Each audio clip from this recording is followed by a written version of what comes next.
Ces infirmières soutiennent leurs collègues licenciés pour le port d'un calot. J'ai été révoquée par mon employeur pour mon apparence. Il a estimé que le calot que je portais était un signe religieux, sans jamais vérifier les faits. Et cette décision, elle ne repose en aucun cas sur mes compétences professionnelles, ni sur un manquement professionnel, mais vraiment sur une interprétation. Majdouline est infirmière à la Pitié-Salpêtrière depuis 2018. En octobre 2025, malgré les bonnes évaluations de sa hiérarchie, elle est radiée de l'AP-HP pour port d'une tenue vestimentaire inadaptée, un couvre-chef, et refus réitéré de l'ôter malgré les demandes. Le couvre-chef en question, un calot, ce bonnet porté pour éviter de transmettre des infections aux patients. Presque tout le personnel soignant porte un calot à l'hôpital, c'est tout à fait normal. Et ça fait partie de la tenue vestimentaire. Tout a commencé en décembre 2024. C'est à ce moment-là que la directrice de l'hôpital a décidé que plus personne ne devait avoir quelque chose sur la tête.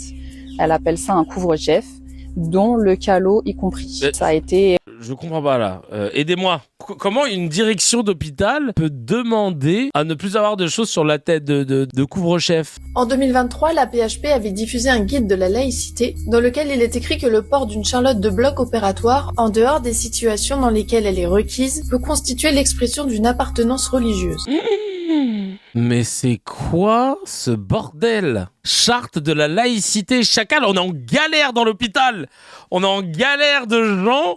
Et toi, ta préoccupation, c'est de savoir qui s'est couvert les cheveux ou pas, sachant que de base, de toute façon, ça se couvre les cheveux pour éviter les infections, etc. Mais t'es malade! Mais vous vous rendez compte, le pays dans lequel on est, qui a repris ce mot de laïcité, qui l'a dénué de son sens, pour faire la chasse aux musulmans tout le temps, tout le temps, tout le temps. Tu le portes 5 minutes après l'opération, tu fais de l'entrisme. De ouf! C'est vraiment ça. Il y est aussi écrit qu'un vêtement peut devenir religieux par la volonté de celui qui le porte. Un vêtement peut devenir religieux par la volonté de celui qui le porte. Ça, c'est comment ne pas dire par ta gueule d'arabe. On peut pas le dire, donc on va dire par la volonté. Attends, regardez là, j'ai une cravate, j'ai un costume.